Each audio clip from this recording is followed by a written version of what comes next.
আওয়ামী লীগের রাজনীতিকে পুনর্বাসন করার চেষ্টা করবেন, এইটা আমরা বাংলাদেশে হইতে দেব না।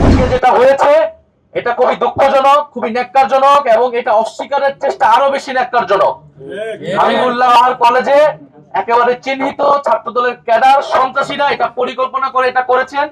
মির্জা আব্বাসের নির্দেশে, তারেক রহমানের সম্মতিতে এই ঘটনা আজকে ঘটেছে।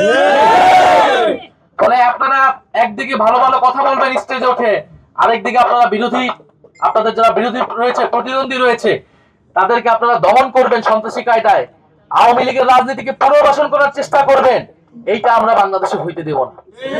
ফলে আজকে আমরা হুঁশিয়ারি দিচ্ছি নির্বাচন কমিশনের প্রতি।